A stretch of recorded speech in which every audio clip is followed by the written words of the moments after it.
कर्त्याच्या घरी कार्यकर्ता जन्माला येतो आणि नेत्याच्या घरी नेते जन्माला येतात, अशीच अवस्था सध्या संपूर्ण देशाची झालेली आहे। तुम्ही कोणत्याही राजकीय पक्षामध्ये गेलात तर तुम्हाला हेच चित्र बघायला मिळेल। नेत्यांची मुलं नेते म्हणून पुढे येत आहेत आणि कार्यकर्त्यांची मुलं कार्यकर्ता म्हणूनच पुढे येत आहेत। बापाची अवस्था नेत्याला भाऊ म्हणण्यात गेली आणि त्याच्यानंतर त्या भाऊच्या पोराला भाऊ म्हणण्यात त्याच्या कार्यकर्त्याच्या पोराचं आयुष्य संपून जात आहे, पण त्याला राजकारणामध्ये कुठेही संधी मिळत नाही।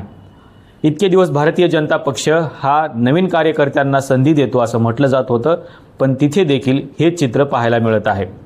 तुम्ही जर बघितलं असेल तर सध्या भारतीय जनता पक्षामध्ये एक वेगळं वातावरण सुरू आहे आणि त्या पक्षामध्ये जुनी भारतीय जनता पार्टी विरुद्ध नवी भारतीय जनता पार्टी अशा प्रकारचा एक नवा संघर्ष निर्माण झाला आहे।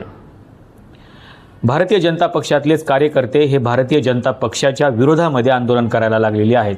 जे जुने कार्यकर्ते होते त्यांनी भारतीय जनता पक्षाच्या विरोधामध्ये आंदोलन करायला सुरुवात केलेली आहे आणि त्याचं कारण असं आहे की भारतीय जनता पक्षामध्ये जे आयाराम आहेत त्यांना मोठी संधी मिळत आहे आणि जे जुने कार्यकर्ते आहेत त्यांना अजिबात संधीच मिळत नाही।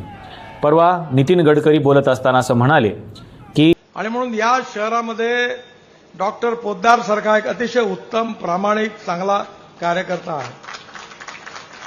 आता याचं दुःख आहे की बावनकुळे साहेब काही त्याच्यावर न्याय करत नाही।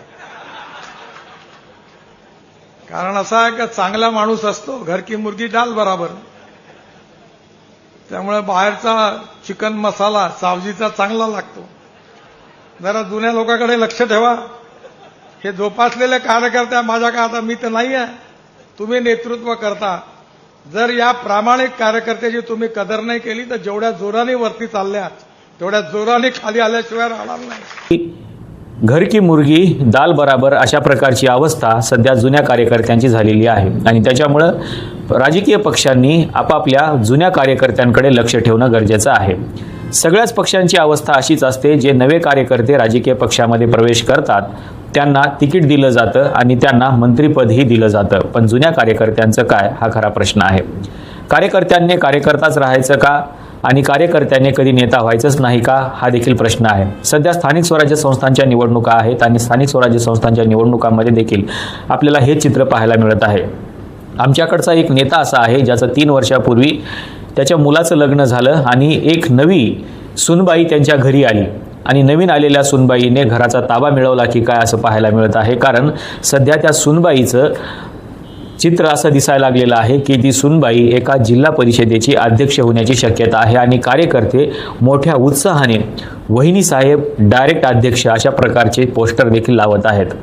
कार्यकर्त्यांनी वहिनीच्या मिस्टरांना अगोदर भाऊ मानलेला आहे आणि त्या मिस्टरांच्या वडिलांना त्यांच्या वडिलांनी भाऊ मानलेला आहे। त्याच्यामुळं ह्या कार्यकर्त्यांची जी पिढी आहे ही कार्यकर्त्यांची पिढी त्या नेत्यांच्या अनेक पिढ्या घडवण्यामध्ये जाते आहे आणि नेत्यांची मुलं हे नेते होत आहेत आणि कार्यकर्त्यांची मुलं कार्यकर्ते होत आहेत। सध्या तुम्हाला वर्तमानपत्रामध्ये किंवा तुम्ही कुठलेही जिल्हे फिरत गेला तर तुम्हाला असं चित्र पाहायला मिळेल आणि वहिनी फिक्स अध्यक्ष अशा प्रकारचे पोस्टर देखील लागलेले पाहायला मिळत आहेत। ज्या जिल्हा परिषदेमध्ये महिलांना राखीव जागा सुटलेली आहे त्या जिल्हा परिषदेच्या अध्यक्षपदावरती अनेक नेत्यांच्या बायकांनी दावा दाखल केलेला आहे, तर जिथे पुरुषांना जागा सुटलेली आहे तिथे अनेक नेत्यांच्या मुलांनी आपला दावा दाखल केलेला आहे। पण सामान्य कार्यकर्ता जो 20-25 वर्षापासून एखाद्या राजकीय पक्षामध्ये काम करतो त्या राजकीय पक्षातल्या कार्यकर्त्याला मात्र काहीही मिळत नाही। अशाच प्रकारची अवस्था सध्या सगळ्याच राजकीय पक्षामध्ये आहे आणि त्याच्यामुळे भारतीय जनता पक्षाची तर अशी अवस्था झालेली आहे की सगळा पक्षच आता नव्या कार्यकर्त्यांनी भरलेला आहे। अर्थातच तुम्ही जर बघितलं असेल बिहारच्या निवडणुकीमध्ये सध्या सगळ्यात जास्त चर्चेत असलेला चेहरा म्हणजे मैथिली ठाकूर।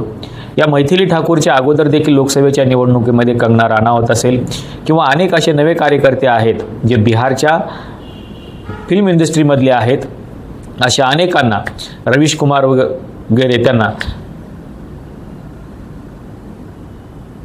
अशा अनेक कार्यकर्त्यांना बिहारमध्ये देखील संधी मिळालेली आहे। त्याच्यामुळं राजकीय पक्ष हे नव्या कार्यकर्त्यांना संधी द्यायसाठी आलेले आहेत का असं देखील पाहायला मिळत आहे आणि म्हणून जुन्या कार्यकर्त्यांचं काय हा प्रश्न सध्या सगळ्याच कार्यकर्त्यांना सतावतो आहे। इतके दिवस पक्षाचा गमजा गळ्यात घालून फिरणारे कार्यकर्ते सध्या नाराज पाहायला मिळत आहेत आणि तेच आपल्या राजकीय पक्षाच्या विरोधामध्ये आंदोलन करत आहेत। भारतीय जनता पक्षामध्ये असे अनेक नेते आलेले आहेत जे इतर पक्षामधून आयाराम म्हणून या पक्षामध्ये आलेले आहेत आणि त्यांना चांगल्या संधी देखील मिळालेल्या आहेत. त्याच्यामुळे अनेक पक्षातील नेत्यांना असं वाटायला लागलेलं आहे की आपल्याला जर संधी हवी असेल तर आपल्याला भारतीय जनता पक्षामध्ये गेलं पाहिजे. अनेक भ्रष्टाचारी नेते आहेत, अनेक चांगल्या चेहऱ्याचे देखील नेते आहेत जे भारतीय जनता पक्षामध्ये गेलेले आहेत, कारण त्यांना चांगली संधी त्या पक्षामध्ये मिळत आहे. आणि म्हणून जुने जे कार्यकर्ते आहेत ते जुने कार्यकर्ते अजूनही वेटिंगवरच आहेत. त्यांनी किती दिवस सतरंजा उचलायच्या हा खरा प्रश्न आहे. आणि म्हणून नितीन गडकरी असं म्हणाले की कुठल्याही राजकीय पक्षाला, अर्थातच त्यांनी भारतीय जनता पक्षाला उद्देशून असं म्हटलेलं आहे की जे जुने कार्यकर्ते आहेत त्यांच्याकडे लक्ष देणं खूप गरजेचं आहे, अन्यथा ते जर बंड करून उठले तर आपला राजकीय पक्ष लवकर संपुष्टात येण्याची शक्यता आहे. त्याच्यामुळे पक्ष संपू नये याच्यासाठी ज्या कार्यकर्त्यांनी हा पक्ष घडवलेला आहे त्या कार्यकर्त्याकडे जास्त लक्ष देणं गरजेचं आहे. पण तसं चित्र मात्र भारतीय जनता पक्षामध्ये पाहायला मिळत नाही. अनेक असे नवे चेहरे आहेत जे निवडणुकीमध्ये पराभूत झाले, पण त्यांना राज्यसभेवर घेतलं गेलं, विधान परिषदेवर घेतलं गेलं आणि ते कार्यकर्ते तिथे सेट झाले. तुम्ही जर बघितलं असेल तर पडळकरांचा काहीही संबंध भारतीय जनता पक्षाशी नव्हता, पण आज पडळकर आमदार आहेत. तिकडे अशोक चव्हाण यांचा काहीही संबंध नव्हता, पण अशोक चव्हाण आज खासदार आहेत. मैथिली ठाकूर आज निवडणूक लढवत आहे. कंगना राणावतचा या पक्षाशी काहीही संबंध नव्हता. रवी किशन याचा देखील या पक्षाशी काहीही संबंध नव्हता. परेश रावल असेल, असे अनेक कार्यकर्ते आहेत जे यांचा काहीही संबंध नसताना देखील हे या पक्षामध्ये आपलं स्थान मजबूत करून बसलेले आहेत. काही तर लोक असे आहेत ज्यांनी थेट मंत्रिपद, केंद्रामध्ये मंत्रिपद मिळवलेलं आहे आणि केंद्रामध्ये मंत्रिपद मिळवून ते या जुन्या कार्यकर्त्यांना आदेश देखील देत आहेत. त्याच्यामुळं नवा कार्यकर्ता भारतीय जनता पक्षामध्ये येतो आणि तो नेता होतो, एक चांगलं पद मिळवतो आणि तो जुन्या कार्यकर्त्यांना आदेश सोडत असतो. त्याच्यामुळं जुन्या कार्यकर्त्यांनी आता भारतीय जनता पक्षाच्या विरोधामध्ये आंदोलन सुरू केलेलं आहे की आम्हाला न्याय द्या. पण हा न्याय त्यांना खरोखरच मिळणार आहे का आणि जुन्या कार्यकर्त्यांना या पक्षामध्ये संधी मिळणार आहे का? फक्त भारतीय जनता पक्षाचीच अवस्था अशी नाही, तर काँग्रेस देखील अशाच प्रकारचं चित्र काँग्रेसमध्ये देखील होतं आणि काँग्रेसने देखील असेच अनेक लोक आहेत जे आयाराम म्हणून बोलवले गेले आणि त्यांना मोठ्या मोठ्या संधी देखील दिल्या. काँग्रेस त्याच माध्यमातून संपुष्टात देखील आला. सचिन तेंडुलकरचा काहीही संबंध नसताना देखील सचिन तेंडुलकरला राज्यसभेवर घेतलं गेलं. सचिन तेंडुलकरने एकही दिवस राज्यसभेमध्ये उपस्थिती देखील दर्शवलेली नाही. तशीच अवस्था रेखाची देखील आहे. रेखाने देखील एकही दिवस राज्यसभेत उपस्थिती दर्शवली नाही. लता मंगेशकर आहेत, लता मंगेशकरांची देखील अवस्था तशीच आहे. असे अनेक कार्यकर्ते आहेत जिथे काँग्रेसला देखील आपल्या जुन्या कार्यकर्त्यांना सेट करता आलं असतं, पण काँग्रेसने देखील त्या जुन्या कार्यकर्त्यांकडे दुर्लक्ष केलं आणि म्हणून काँग्रेसचा पक्ष हा लवकर सत्तेमधून बाहेर पडला. भारतीय जनता पक्षाची अवस्था देखील अशीच होऊ शकते, कारण भारतीय जनता पक्षामधले देखील जे जुने कार्यकर्ते आहेत ते भारतीय जनता पक्षाच्या अगेन्स्टमध्ये आता आंदोलन करत आहेत. आज आंदोलन करत आहेत, उद्या पक्षाच्या अगेन्स्टमध्ये भूमिका घ्यायला लागतील. मैथिली ठाकूरच्या विरोधामध्ये ज्या पद्धतीची भूमिका घेतलेली आहे तशीच भूमिका इथे देखील घेतली जाऊ शकते आणि याचा परिणाम भारतीय जनता पक्षाला भोगावा लागू शकतो.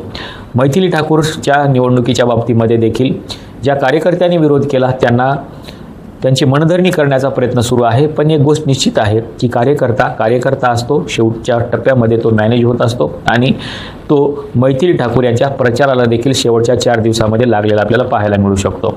असे अनेक लोक आहेत ज्यांनी आपली हयात पूर्ण राजकीय पक्षामध्ये घालवलेली आहे, पण त्यांना त्या राजकीय पक्षामध्ये न्याय मिळाला नाही.